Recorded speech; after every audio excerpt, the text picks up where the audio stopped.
La parole est à Gérard Longuet pour le groupe UMP.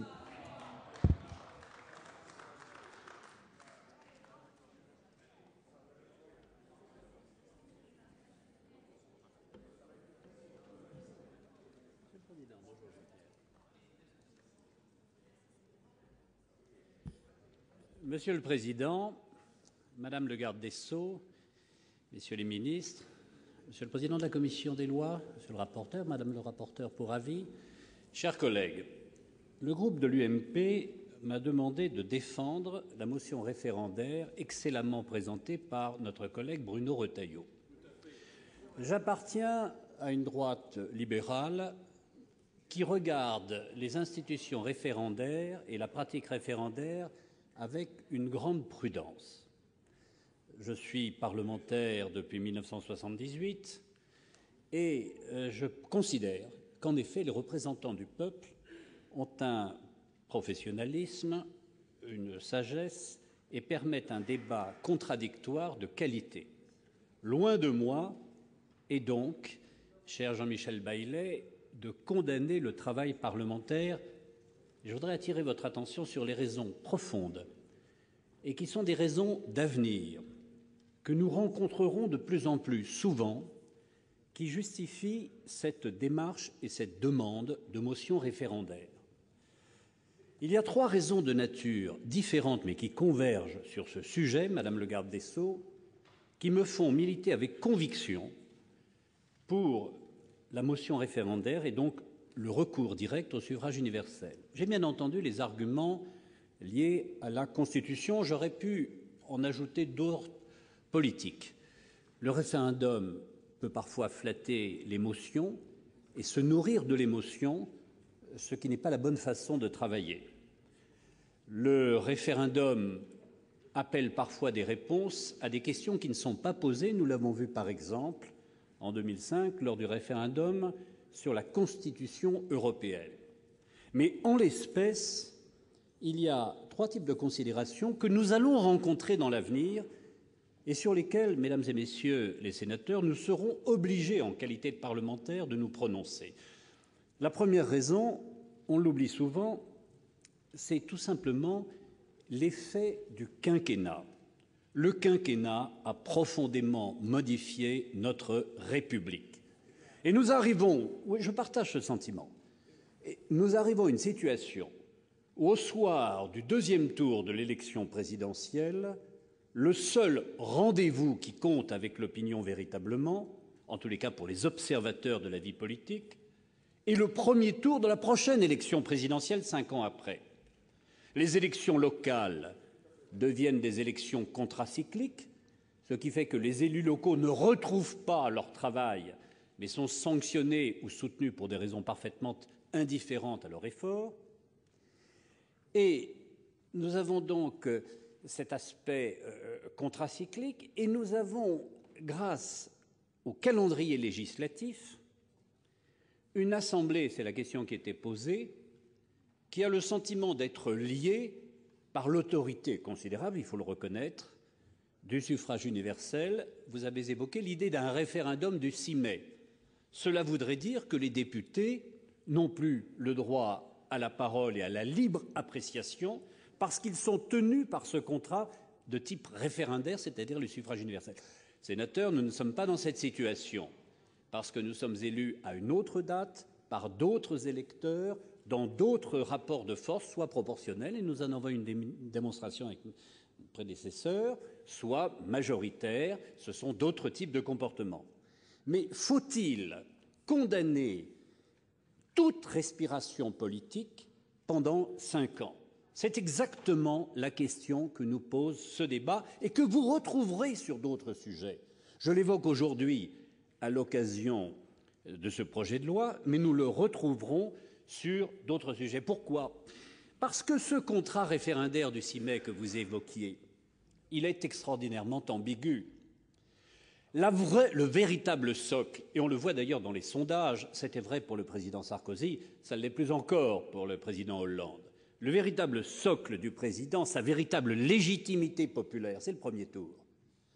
Et au deuxième tour, il fédère des voix différentes lorsqu'il accède au deuxième tour, Madame Taubira, lorsqu'il accède au deuxième tour, il fédère des voix différentes et ces voix différentes résultent d'un contrat.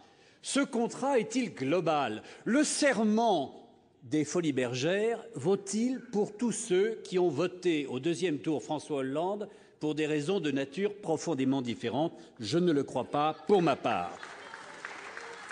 Ensuite, nous avons des députés.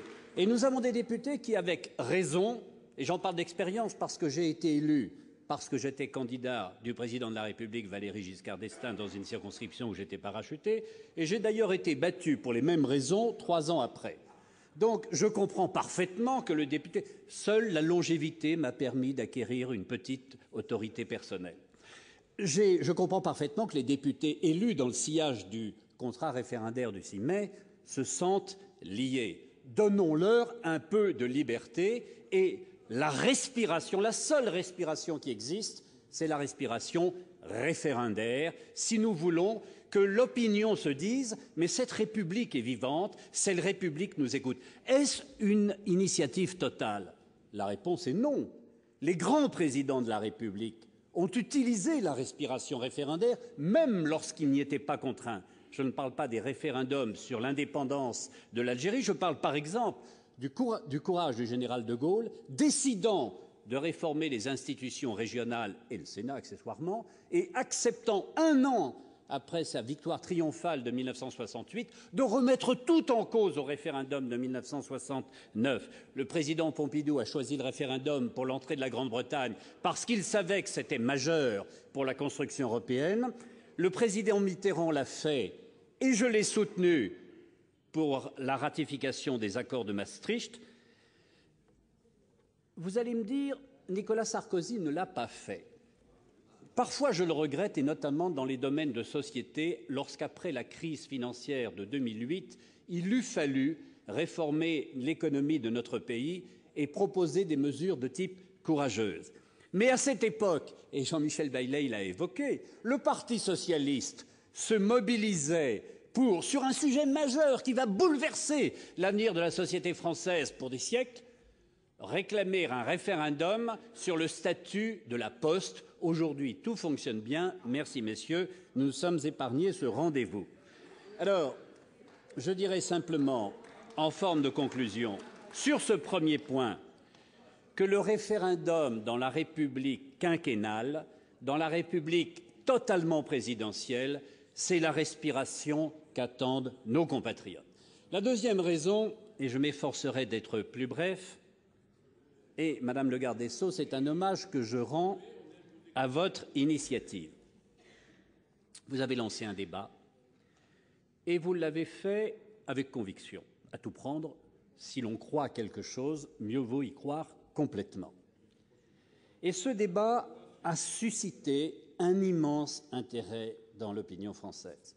Je sais bien que le statut de la famille et le statut des cas très particuliers, mais qui méritent le respect, qui ont été évoqués par les uns et par les autres, pouvaient susciter de l'indifférence. C'était le risque. Il n'y a pas d'indifférence. Il y a au contraire un débat qui a été lancé, qu'on aurait pu traiter rapidement et bâcler à l'été. Le calendrier ne l'a pas voulu, et tant mieux. Nous avons un pays qui se retrouve dans des positions différentes, parfois conflictuelles, mais profondément mobilisé sur un débat dont il commence à mesurer qu'il ne concerne pas telle ou telle catégorie, mais qu'il concerne le pays tout entier. J'appartiens à un groupe UMP qui a une fierté. Cette fierté, c'est d'avoir donné à la fois la liberté de parole et la liberté de vote à chacun de ses membres. Je le dirai avec gravité, vous savez, je suis plutôt conservateur, je crois que cela se sait, et je suis assez traditionnaliste. J'essaye d'écouter les autres et de comprendre. Je pense profondément que ce débat aujourd'hui change la nature des relations entre ceux qui réfléchissent à l'hétérosexualité et ceux qui réfléchissent à l'homosexualité, et il ne faut que s'en réjouir. Car après tout, tous les homosexuels sont fils ou filles d'hétérosexuels. Je suis père de famille. Jamais je ne rejetterai le choix sexuelle de mes enfants. Ce sont mes enfants, ce sont nos frères, ce sont c'est la famille. C'est plus difficile, évidemment, comme parent. J'ai envie d'être grand-parent, et je me dis que plus c'est simple, moins c'est compliqué. Mais quand même, je pense profondément que ce débat, il est en train de faire bouger le pays.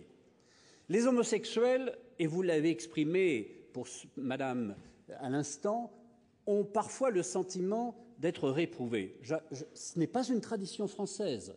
De la Révolution française à nos jours, si l'on accepte le cas très particulier de la loi de juillet de 42, mais j'en parlerai lorsqu'on évoquera le ministère de la Marine, ceux qui connaissent comprendront.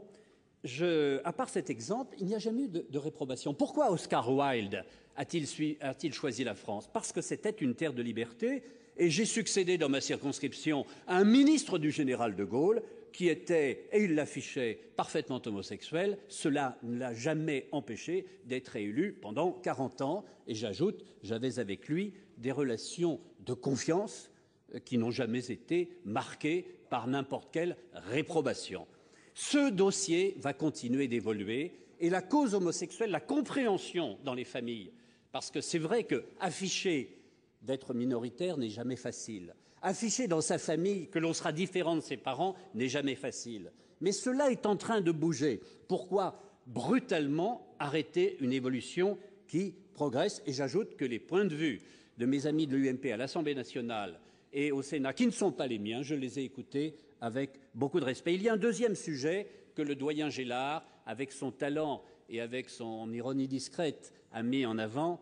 C'est en effet les deux sujets qui ne sont pas traités à cet instant. Et vous le savez, Madame le garde des Sceaux, c'est la marchandisation du corps humain qui se profile. Pourquoi? Parce que lorsqu'il y a adoption, il y aura demande.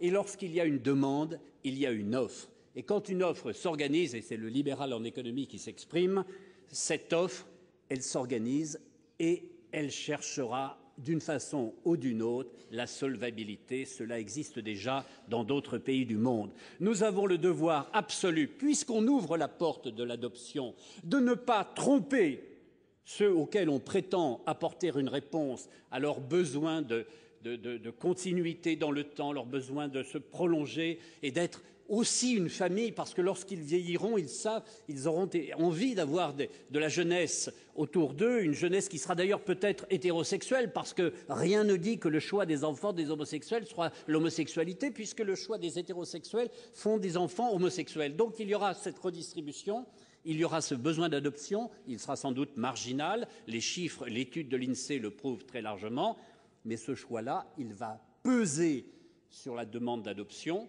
au détriment de tous, et il va poser ces deux problèmes que le doyen Gélard a évoqués avec autorité, celui de la filiation, car qu'on le veuille ou non, et lorsque l'on avance en âge, on a plus encore envie de savoir d'où l'on vient. On ne peut pas refuser à un citoyen français de savoir d'où il vient, parce que ce sont ses racines qui lui donnent le courage d'affronter la vie et les perspectives qui les attendent. C'est la raison pour laquelle ce débat ne peut pas s'arrêter à cet instant et vous avez lancé un débat. Ce débat est un succès. J'ai presque envie de dire que les manifestations sont un hommage rendu au débat que vous avez ouvert, mais n'interrompez pas ce débat. Et en effet, ce débat n'aura de sérieux, n'aura de responsabilité, je voudrais terminer sur ce second point, que s'il se conclut par un vote populaire. Pourquoi? Parce que tant qu'on est dans le domaine du yaka-faucon, et qu'on peut exalter sa différence, les plus traditionnalistes de ma famille iront répéter qu'on ne peut rien changer parce que tout est parfait. Les plus exigeants des vôtres diront qu'il faut tout changer parce que rien n'est parfait. Mais lorsqu'il faut voter, et lorsqu'il faut en débattre, par exemple, au déjeuner du dimanche, parce que le dimanche existe encore, dans les familles, parce que les familles existent encore, eh bien, on en parlera sérieusement si l'on doit voter. Si l'on doit s'affronter, on s'affrontera. Mais s'il faut voter, chacun prendra sa part de responsabilité. Je voudrais conclure plus brièvement par une dernière raison qui fait que vous ne pouvez pas échapper à ce débat populaire. C'est qu'il s'agit d'un bien commun à tous les Français. L'étude de l'INSEE rappelle les chiffres. 32 millions de Français vivent en couple. 70%, 73% sont mariés. Une vingtaine de pourcents doivent être en union libre. D'autres ont choisi le Pacs. Cela veut dire quoi? Cela veut dire que dans un pays où le mariage n'est obligatoire en rien, il n'y a plus de pression morale, sauf ceux qui s'autocensurent, mais la loi ne leur impose pas. Il n'y a plus de pression sociale, il n'y a plus de pression juridique, monsieur le doyen, puisque les enfants sont les mêmes. Je me souviens avoir été collé à un examen de droit sur quels enfants peut-on légitimer. Aujourd'hui, c'est beaucoup plus ouvert et les règles ont parfaitement changé. Il n'y a pas ces pressions patrimoniales, il y a certainement des imperfections juridiques, et c'est la raison pour laquelle, dans ce débat, vous avez proposé le contrat d'union civile. Il n'y a pas d'autre raison de se marier aujourd'hui que de le vouloir, c'est-à-dire un acte de foi où on construit sa vie et on décide qu'on va, en choisissant une personne, construire la vie, transmettre la vie avec cette personne-là qui a un visage et à laquelle vous rendrez des comptes tout au long de votre vie, même si vous divorcez, parce qu'elle sera toujours le père ou la mère de vos enfants que vous aurez voulu en même temps. Eh bien, ce patrimoine qui est voulu, ce patrimoine mérite le respect, ce patrimoine mérite qu'on donne la parole au peuple français. Merci.